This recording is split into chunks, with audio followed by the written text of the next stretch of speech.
Welcome to Family Gamer TV. We're outside the LEGO Dimensions booth, and I've just caught up with some fellow Toys to Life fans, journalists. And so we've got Matt. Yes. And from SkylandersCharacterlist.com. And Josh. From Toys for Games. And Jason. Yep, from various Inquirer sites, Brick Inquirer, Skylanders Inquirer, and Infinity Inquirer.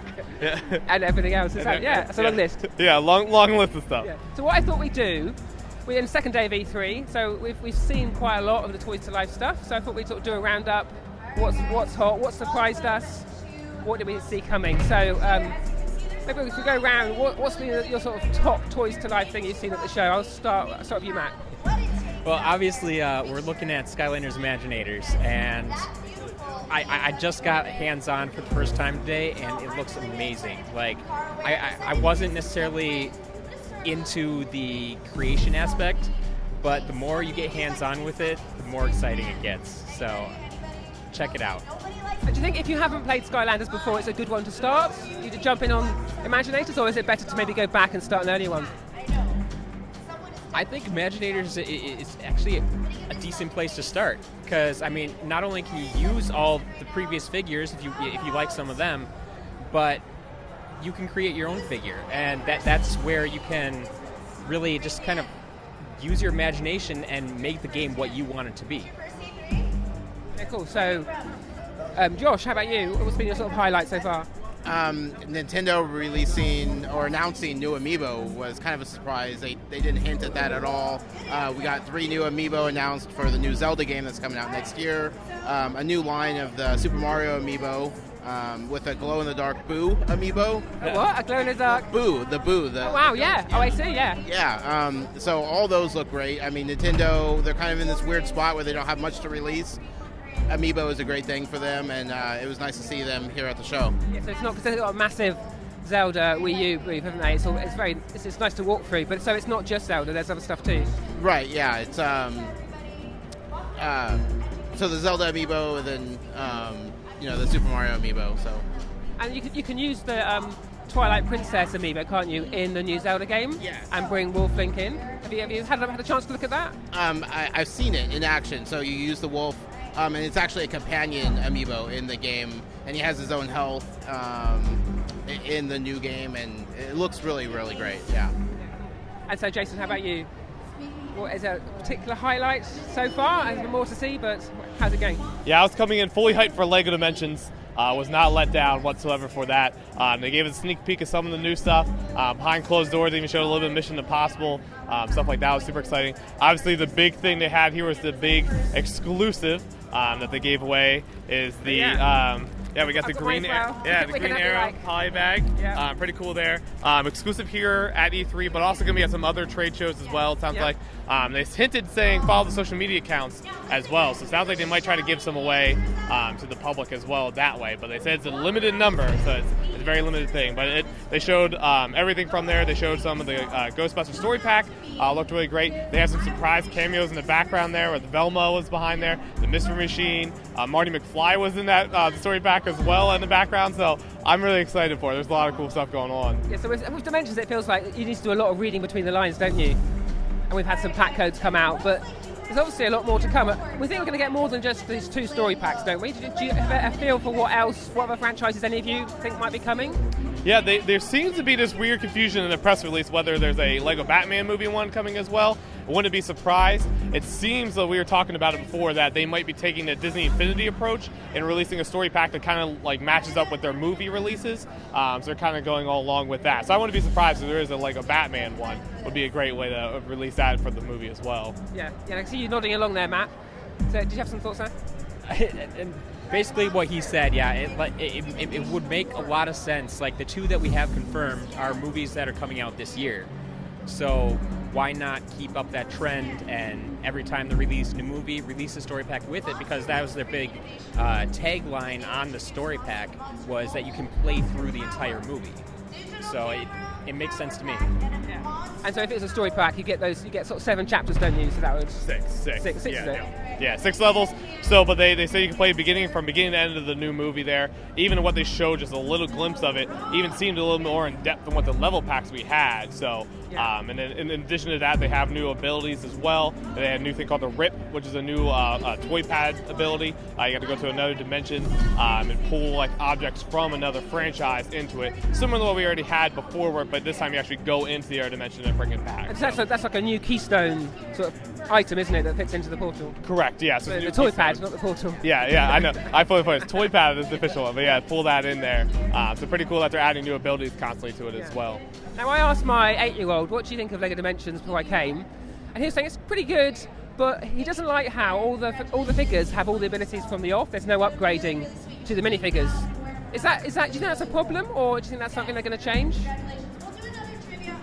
I really don't think they're going to change it, because I think that's something. They have so many characters, and they're going to be coming out with so many more every year, that having unique abilities to each character, like if they started upgrading things, then it's just going to overlap the characters even more, meaning you need fewer and fewer of them, and I think they want you to buy more. So I think they're going to keep that limited and keep it down. Yeah, so it feels like, whereas Disney Infinity, which we have to talk more about in a minute, you had sort of character classes, didn't you? So you had an upgrade tree, but those abilities weren't as bespoke to each character, and it feels like LEGO Dimensions, you have these very specific abilities, don't you? Yeah, I mean, it's one of the things I've always said was kind of weird about LEGO Dimensions. You don't feel like when you play the characters, any reward for playing with that character multiple times. Disney Infinity kind of upgraded through that. So it's kind of the way they chose. There's nothing really they can do about it. But it's still pretty fun how they had it with the different abilities there. Each character does feel a little bit unique. There's very few that feel overlapped. But again, yeah, you don't get that full luxury of feeling that you're upgrading a character new in ways. Yeah, very cool. And so Josh wanted to talk to you. So you sort of host the Toys for Games podcast. Yes. You've got the t-shirt here. Yep. And obviously part of this ecosystem, a lot of these figures here are Disney Infinity. Yes. And if we were talking last year, looking at Mickey and whoever, would feel very different to now, because obviously it's like a historic item rather than the current item. So maybe, have you got any thoughts on sort of the whys and wherefores of what happened to Infinity? It's really sad. I mean, everybody in the Toys Live community really loved Disney Infinity. You know, it brought people in. People weren't really adopting to Skylanders right off the bat. Once Disney Infinity came out, a lot more people started getting into the Toys to Life genre as a whole. And then, of course, we saw Amiibo and LEGO Dimensions after that. So Disney Infinity going away hit hard for a lot of people. There's a lot of people that are upset and still upset, you know, and everybody in this community is kind of broken heart, but hopefully other games like Skylanders and LEGO Dimensions can learn from what happened to Disney Infinity and continue to go on instead of going the way of Disney Infinity.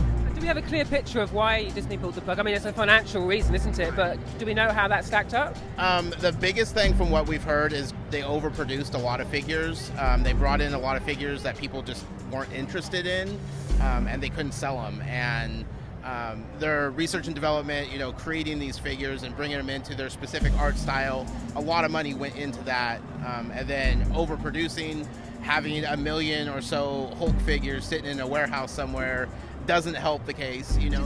Which is ironic, because the Hulk is the one figure that I couldn't get hold of at launch. I wanted to buy it, I literally couldn't, because it was exclusive to a PlayStation pack, I think. Right. Yeah. So they just overshot what they thought they were going to make, and it's just difficult for them. You know, they had some big plans for what they were going to do going forward with 4.0, integrating the properties a little bit more like LEGO Dimensions, allowing characters to go in and out of worlds, which they were really strict on before. They were going to open that up in the new game. They were going to bring in some very unique and different characters like Spider-Gwen, and not like the very mainstream characters, but some deeper cuts. So it was looking like they had a really clear plan where they were going, but they just financially couldn't keep up. So. Yeah, I was going to say, too, the interesting thing about the Hulk, about having an extra 1 million, that was actually the best-selling 2.0 figure, and even then there's still 1 million extra. So they made a lot of Hulks. They made a lot of Hulks. So that, and like we said before, whether it was market confusion and everything like that, but no matter what, Disney Infinity was the best-selling Toys of Life game last year. So it wasn't like it wasn't making money. Yeah. It just wasn't making the Disney amount of money, which most Disney properties make, an enormous amount of money. So from a Disney standpoint, it wasn't making as much as they were hoping it would be making. Yeah. So it wasn't really necessarily a failure. It just wasn't a failure in Disney's eyes. Yeah. So. And so that kind of changes the landscape of Toys to Life, and particularly with these franchises, because there's been a tension, hasn't there, between what's in LEGO Dimensions and what's in Disney, because Marvel has LEGO games, but not a LEGO Dimension game. Right. So do you think it sort of clears the floor for us to see Marvel and see Star Wars coming to Disney Infinity? Sorry, to LEGO Dimensions. Yeah. I think it opens the door for Star Wars. I thought that was coming in before even the Disney Infinity got canceled. Marvel, you could say it could, but I don't think we've ever seen Marvel and DC in the same video game in a long time. I thought there was maybe one fighter at some point, but to see that happen, I don't know if DC's going to welcome them in. So you have to remember DC's under the WB brand now, so I don't think Marvel's coming in my opinion. I could see Star Wars coming in. I could see maybe Pirates of the Caribbean, other Disney properties had the LEGO treatment, but Marvel would be a huge shock to me. I hope it comes in, don't get me wrong, but from legal standpoint, I don't see it coming in. Yeah. And so do you think maybe we'll get a Rogue One surprise team pack pop up sometime this year? I said before, obviously the LEGO Dimensions guys, obviously they're working hard, but like anyone else in their job, sometimes you need to have a mind release, and obviously they're probably in the background, their own free time, making these Star Wars characters as a dream. So once that news broke that it got canceled, they probably we already have these assets ready to go. Obviously Star Wars Force Awakens coming as well, so I don't think it would be that hard to get it in ready to go. Obviously probably even take them longer to get all the paperwork signed and stuff like that, but they could surprise something in there. It seems like the 16 brands we have aren't the full release even for year 2 yet, so there might still pop something in, but year 3 next year, Star Wars Episode 8, I guarantee it's going to come hot and heavy. Yeah, would you think, I guess that would mean a story pack, unless they do something bigger, maybe like a super story pack or something. Yeah, Star Wars sells well, so I'm sure they're going to push it like crazy in LEGO Dimensions. Yeah, cool. So, obviously we should talk a bit more about Skylanders. So this year the focus is on character creation, and the existing characters aren't coming back, or only as storytellers and not as toys. So Matt, maybe you could talk about this, because you run the Skylanders character list site that I've been using to get information from for ages, and it's got this nice new rebrand, hasn't it? So so what do you make in terms of the characters we're getting in Imaginators? What's your thoughts? I really like the new characters, and a lot of people, not everybody, but a lot of people were kind of getting tired of getting the reposes of the old characters. Series 1, 2, 3, and then up to like 5 or 6.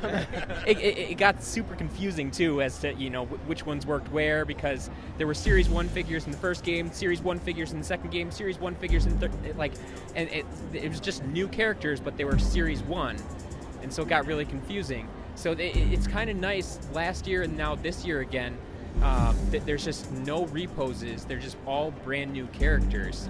And so I think it's kind of a breath of fresh air for us on my side, trying to get people to help people understand what's going on. But I think it also gives us a chance just to experience that many more new characters and not have to worry about, which ones are coming back and which ones aren't. Yeah. And so some of those new characters, I think 10 are going to be villains. Is that right?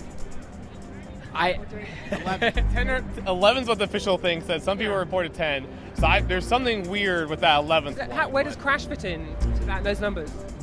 Same thing. We've heard 2 different stories from that as well. We thought it was going to come in the original 20. When we talked to Skylanders yesterday, or actually when I talked to Skylanders yesterday, I heard it was outside of that original 20. I know Matt talked to them today, so he actually might have an update I haven't heard yet. Yeah, I just finished talking. Breaking news. And I asked him about that again, and I talked with Jeff again, and he and their PR person agreed that Crash is in the 20. So Crash is part of the 31 total, and that they're saying the 20 Skylander Sensei and then 11 Villain Sensei. So we're going to get a Crash villain, do you think? Who is the big villain in Crash Bandicoot? Vortex. Yeah, so is that likely? It's possible. There was a question in the presentation today. Someone asked if we'd be getting a Crash villain, and we got there. We're not talking about that right now. So it's still a possibility, but can't say for sure. And in terms of which villains, we're getting some Doom Raider villains coming back. So we've seen Wolfgang. But are there other villains that you'd like to see? I would like to see Glumshanks playable. So, so what else? Who would you like to see? I think it's Unify. We all want Pinata. That's our most popular one. The Pinata. We really like that. Chompy Mage, I think, is another popular one. Actually, in fact, when I saw Pinata, I think my reaction was, "Oh, it's such a shame it's not going to be a toy." Yeah, yeah. I mean, they had the McDonald's version of it. Now it's just a tease. Yeah. So a full one of that would be a lot of fun. Yeah. Any others? Yeah, I would actually like to see Hoodsickle. He was one of the villains in Trap Team, but he wasn't a Doom Raider, and so I don't know. Like it feels right now like they're just mostly pulling from those Doom Raiders, the kind of leaders of each element, you know, in the villains. So I think it would be a surprise to see him there. Like the one exception we said was Pinata. He wasn't Doom Raider either technically, but they didn't have a magic Doom Raider in Trap Team, so. It's hard to say at this point, but the direction they've been going with Golden Queen and Wolfgang seems to suggest that they're going to stick with the Doom Raiders, so we'll see. And I was interested this year, they finally updated the Skylanders logo to squeeze in those extra elements, and it makes them absolutely tiny. They've obviously, had to work hard to do that. Do you think there's anything to read into that, or is it they're just sort of catching up with something they hadn't done for a couple of years, basically? I think it was just enough people. People kept asking us, like, we'll do it. Get it done and over with. So you have to look pretty closely, but you can see them in there. Yeah. Because in Battlecast, which I maybe we could talk about as well, it's still the old set, and I asked them whether they're going to be including those new elements, and they didn't seem to be planning to. Yeah, I thought I read something early on that they mentioned that they were including all 10 elements, but then, when it came out, there were only 8 elements. So it feels like, I think part of it might be that there's just not enough of the light and dark element. Like they have like 3 Skylanders from each to choose from, so they'd have to almost be creating more. Or if there's a series 2 and they wanted to include the new characters from Imaginators that are coming out, maybe that's something that they're waiting for. I don't know. I will say too. Did you hear what the rarity changes in Battlecast? I heard them talking about it, but I couldn't put my head around it. There's 4 levels of rarity in Battlecast, and there's 4 levels of rarities for the items in Imaginators. Okay, so you have common, you have rare, and you have epic. Those 3 match, but in Battlecast it's ultimate, right? But in Imaginators it's mythic. So the rarest one has 2 different names. I'm like, why did you like that? I was like, I understand. I was like, you guys, can you talk and make it the same? And drives me nuts thinking which one matches the which. But it's fun. It's fun to have the rare items in the new games, no matter what. I like the rarity in the card game as well. Not everything's common, but. And have you been enjoying Battlecast? I mean, to me, it sort of sits in a similar space to the amiibo cards. So it's not a toy, but it's a smart card sort of thing. Yeah, I've been enjoying it a lot. I play it every day. I think it was the first day even I started up the community battles. Yeah, from the beginning, I started this thing called SCL Community Battles. I host it over at sclbattles.com, and I just invite members of our community to challenge me in a game Battlecast, because sometimes it's hard to find people to play against. So it's like, I'm here, we have this great community, let's do this. And everybody I've talked to seems to be really excited about it. They enjoy playing the game. They are surprised at how in-depth it is. And it's quite hard. That's my kids played it, and Ollie, my youngest, was like, "Man, Dad, that is hard." Yeah, it's definitely an easy-to-play, difficult-to-master type of game. So I think over time people will get the hang of it, and it might just be, pairing up with someone you're equal with, So if your kids, find someone at the school who is also playing, they should be on a level playing field, and that's probably the best way to go. So what I thought we'd do to finish, I'm going to set a scene here. So we've all got rooms with our Toys to Life collections in them, but they're on fire. And you can save one Toys to Life character card or whatever you want. So what would you save? You're going to need a bit of time to think. So maybe I'll go first. So while I'm talking, you guys need to think. And I really like the Lego minifigures. I think they're just something about Lego just connects to my childhood, and with that, Doctor Who does as well. So I would grab my Doctor Who Lego Dimensions minifigure. So, who wants to go first? I can go. Yeah? I got it. I say we get this question on our podcast sometimes too, like which one's your favorite? My go-to is the Lightning McQueen Disney Infinity figure. It was the first one I wanted to buy right off the bat when I was excited about Disney Infinity. I was super excited. I'm a big Cars fan. Yeah. So I announced Lightning McQueen. I'm like, I am so in. So I have like 4 copies of Lightning McQueen, I think. Whenever it's on like cheap sale for like $4, I'm like, I'll get another one. And there's a crystal one as well, isn't there? There is a crystal one. Yeah, I have a couple of that. Yeah. Yeah, I have singles and I have them in the packaging still for it as well. So, but yeah, I would keep my regular Lightning McQueen. So I like them a lot. Yeah, that's a good choice. And they're quite big and weighty, aren't they? Yeah. They're quite substantial. Yeah, they were one of the more heavier ones, I think, than they did. But I really like the molds on those. So super love Lightning McQueen. Yeah. Cool. And how about you, Josh? I think Mega Yarn-Yoshi amiibo. The big one, the mega one. The big one. A huggable amiibo. That kind of shows that they could make anything into an amiibo. You know, they took a plush and they turned it into amiibo with the same amiibo functionality as everything else. I just absolutely love it. Yeah. What I like about that is, I've always thought there's no real reason for amiibos to be on bases because they don't have to sit on the gamepad. Obviously, you just tap them, so they can be proper toys by embedding that in it. And I think the Yoshi is where we see. And I think more Toys to Life games will do that. Absolutely. Yeah. I mean, we saw that with the amiibo cards that they put out. Like you said, they don't have to sit on anything. So anything that's quick to scan that you can put away, I think they're going to figure out a way to put it in there. Yeah, just some surprise products, shouldn't they? And be like, oh, by the way, you know that thing you just bought? It's actually an amiibo as well. Yeah, exactly. Yeah. And Matt, how about you? Well, I think the big question is, when is this fire occurring? If it's a couple months from now, hands down, the Harry Potter Legos are the first thing I say. Harry Potter, he's my guy. But right now, I think I'd probably go with Buzzwing from the Skylanders vehicle. It just has this amazing articulation. I don't know if you've seen it yourself, but you press the button, the wings pop out. You press it again, they start flapping. Yeah, I've not looked at that in detail. That sounds great. Yeah, it's just amazing, and the figure itself looks great. I love it. Yeah, and I like the idea of saving a Skylander, I guess, or an Infinity figure because that's got your progression on it. Like we were saying earlier, my Doctor Who figure, I like it, but actually, I could just buy another one, and it would it matter? Because I could just put it on, and it would be the same. You would know, Andy. You would know it's not the same one. Because that's my Doctor. Yeah, that's right. Cool. Well, that's been really nice catching up with you guys at E3. We're sort of starting to make this a yearly tradition, so we should keep doing it. But do you want to give your various things you do a bit of a plug? So Matt, we'll start with you. Yeah, you can find my main site at SkylandersCharacterList.com, or if you want to find some other projects I'm working on, just go to sclmat.com and I have it all listed out there for you. And Josh? You can find us at toysforgames.com, and our website's our podcast is available on any podcast services, iTunes, Stitcher, all that stuff. So the podcast, is that weekly or is it? Weekly, sometimes. If something big happens, then you're like, we got to get on this. At least once a week, if not more. So, yeah, absolutely. Now here's the list. Deep breath. So go on, go for it.